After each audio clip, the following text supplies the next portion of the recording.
शहर कराची पाकिस्तान का वो शहर जहां हमेशा से सियासी जमातों के अस्करी विंग्स रहे हैं। पीपल्स पार्टी हो, अवामी नेशनल पार्टी हो या फिर इम, तमाम सियासी जमातों ने अपने अस्करी विंग्स को एक्टिव रखा है, जिसकी वजह से कराची के लोगों को हमेशा लाशें उठानी पड़ी हैं।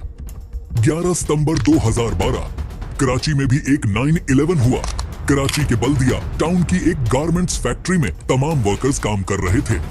उस दिन तमाम वर्कर्स फैक्ट्री में आए हुए थे, क्योंकि ज्यादातर फैक्ट्रीज में सैलरी 10 तारीख के बाद दी जाती है। 500 वर्कर्स इस वक्त फैक्ट्री में काम कर रहे थे और एकदम फैक्ट्री में अचानक से आग लग जाती है। अब फैक्ट्री में मशीनरी या किसी और वजह से आग लगना आम सी बात है। सबने समझा कि ये भी उसी तरह की आग है और किसी ने भागने की कोशिश ही नहीं की और आग ने शिद्दत इख्तियार कर ली। आग लगते ही फैक्ट्री के मालिक अब्दुल अजीज भालिया ने फायर ब्रिगेड को कॉल की। ये फैक्ट्री बहुत बड़ी थी और उसके 3 फ्लोर्स थे।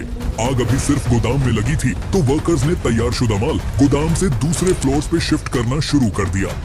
फैक्ट्री में ओनर ने इलीगल मेज़ानाइन फ्लोर्स बनवाए हुए थे, जिन पर तैयारशुदा माल मुंतकिल किया जा रहा था।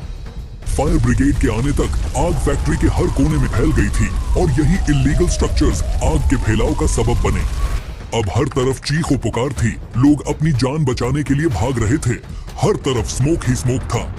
आग और स्मोक से जब लोग सीढ़ियों की तरफ भागे तो ये सीढ़ियां उस माल से बंद थीं जो आग लगने के बाद मुंतकिल किया गया था और उस माल में भी आग लगी हुई थी और वो आग इतनी भड़क जाती है कि पूरी फैक्ट्री को अपनी लपेट में ले लेती है। अब सारे वर्कर्स दोबारा अंदर की खिड़कियों की तरफ भागे, लेकिन खिड़कियों के बाहर लोहे की ग्रिल्स लगी थी, जिसकी वजह से सब अंदर ही फंस गए। अब सारे रास्ते बंद हो चुके थे। 500 वर्कर्स में से 260 लोगों की जान चली गई। कुछ लोग आग में झुलसने से मरे और कुछ स्मोक की वजह से। मरने वालों में खवातीन भी शामिल थीं और 200 लोग जख्मी हुए। लोग अपने प्यारों के इंतजार में रोते रहे। उस वाकये की जो हतमी रिपोर्ट बनाई गई, उसमें कहा गया कि शॉर्ट सर्किट से आग लगी थी और उसके बाद जो फैक्ट्री के मालकान थे उनके खिलाफ कार्रवाई का कहा गया और एक FIR दर्ज हो गई और फैक्ट्री मालकान पहले गायब हो गए, क्योंकि ये इतना बड़ा सानहा था। लेकिन फिर उनको गिरफ्तार कर लिया गया। इब्तिदाई रिपोर्ट में तो आग की वजह शॉर्ट सर्किट बताई गई थी, लेकिन 2 साल जब गुजरे उसके बाद ये बात सामने आई कि ऐसा कैसे मुमकिन है कि इतनी बड़ी फैक्ट्री में एक शॉर्ट सर्किट से आग लग सकती है, या ये कैसे हो सकता है। फिर उस केस की दोबारा से इन्वेस्टिगेशन शुरू हुई। दोबारा इन्वेस्टिगेशन में रेंजर्स ने मदद की। के इलेक्ट्रिक और FIA के साथ साथ पंजाब लेबोरेटरीज से भी टीमों ने सील हुई फैक्ट्री दोबारा ओपन करवाई। जब इन्वेस्टिगेशन की गई तो पता चला कि आग शॉर्ट सर्किट से नहीं लगी, बल्कि लगाई गई है किसी केमिकल से लगाई गई है। ये बात सामने आई कि ये कोई हादसा नहीं था, बल्कि दहशतगर्दी का वाक़या था। 2015 में रेंजर्स ने रिजवान कुरैशी नाम के आदमी को अरेस्ट किया। अब इस केस ने नया मोड़ अख्तियार कर लिया। रिजवान कुरैशी का ताल्लुक MQM से था। तफ्तीश के दौरान उसने इंकिशाफ किया कि बलदिया फैक्ट्री में आग लगी नहीं लगाई गई थी। रिजवान कुरैशी ने दौरानी तफ्तीश ये इंकिशाफ किया कि आग लगाने वालों में रहमान भोला और जुबैर चरिया शामिल थे। रहमान भोला और जुबैर चरिया दोनों MQM के कारकुन थे। रहमान भोला मुल्क से फिरार हो चुका था और उसको FIA ने इंटरपोल के जरिए थाईलैंड से गिरफ्तार किया। रहमान भोला ने दौरान तफ्तीश बताया कि उसने और जुबैर चरिया ने MQM की तंजीमी कमेटी के सरबराह हमाद सदीकी के हुक्म पर फैक्ट्री में आग लगाई। हमाद सदीकी ने फैक्ट्री मालकान से 25 करोड़ भत्ता तलब किया था। तंजीमी कमेटी के सरबराह हमाद सदीकी की ये डिमांड बहुत बड़ी थी और ये कहा गया कि आप अगर पैसे नहीं देंगे तो फिर आप देखें कि हम आपके साथ क्या करेंगे।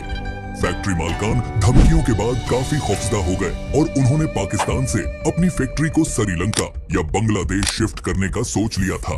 ये बात हमाद सदीकी तक पहुंच गई थी, क्योंकि फैक्ट्री का फाइनेंस मैनेजर हमाद सदीकी के साथ राबिते में था।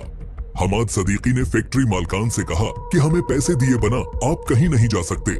फैक्ट्री मालकान हमाद सदीकी को 1 करोड़ देने को राजी हो गए थे, लेकिन फैक्ट्री के फाइनेंस मैनेजर ने हमाद सदीकी को कहा कि फैक्ट्री के अकाउंट में 40 करोड़ रुपए मौजूद हैं। अगर आप थोड़ा सा डराएं धमकाएंगे तो फैक्ट्री मालकान आपको आराम से 25-30 करोड़ दे देंगे। फैक्ट्री मालकान के इनकार पर हमाद सदीकी ने रहमान भोला और जुबैर चरिया को फैक्ट्री में आग लगाने का हुक्म दिया। फिर आग ऐसी फैली कि लोगों को भागने का मौका ही न मिला। जॉइंट इन्वेस्टिगेशन रिपोर्ट में सब कुछ सामने आ चुका था। MQM ने अपने हाथ मासूम लोगों के खून से रंग लिए। ये वाकई करवाने के बाद हमाद सदीकी दुबई फरार हो चुका था। MQM ने रहमान भोला और जुबैर चरिया को अपना कारकन मानने से ही इनकार कर दिया। MQM ने ये सब भते के लिए किया था। जब MQM के बड़ों से रहमान भोला के बारे में पूछा जाता था तो वो कहते थे कौन भोला। इस वक्त के सिंध के गवर्नर इशरत अलीबाद ने इस केस पर असरअंदाज होने की बहुत कोशिश की। इशरत अलीबाद का ताल्लुक भी MQM से था। इससे पहले भी जितनी इन्वेस्टिगेशंस हुई सिंध के गवर्नर इस पर असरअंदाज होते रहे। जॉइंट इन्वेस्टिगेशन टीम की रिपोर्ट को मद्देनजर रखते हुए अदालत ने रहमान भोला और जुबैर चरिया को 264 बार सजाए मौत सुनाई। फैक्ट्री के 4 सिक्योरिटी गार्ड्स को भी उम्र कैद की सजा सुनाई गई। MQM ने रहमान भोला और जुबैर चरिया को डिसोन किया और टिश्यू पेपर की तरह यूज करके छोड़ दिया। MQM हमेशा से मुतनाज़े जमात रही है। बोरी बंद लाशें हों, टारगेट कलंग हो या फिर भते की पर्चियां, MQM का नाम सामने आता रहा है। कराची में सबसे मुनज्जम अस्करी विंग जिस जमात का है वो MQM ही है। हमाद सदीकी इस केस का मरकजी किरदार था। 2018 और 19 के दरमियान हमाद सदीकी को इंटरपोल के जरिए दुबई से गिरफ्तार करके पाकिस्तान के सिक्योरिटी इदारों के हवाले किया गया। हमाद सदीकी आज कहां है किसी को कुछ पता नहीं। MQM के लिए जिसने भी जराइम किए पकड़े जाने पर MQM ने हमेशा इससे लाताल्लुकी का इजहार किया और उसे छोड़ दिया। चाहे वो सूलत मिर्जा हो, इजमल पहाड़ी हो या फिर रहमान भोला, सब इस्तेमाल हुए और फेंक दिए गए।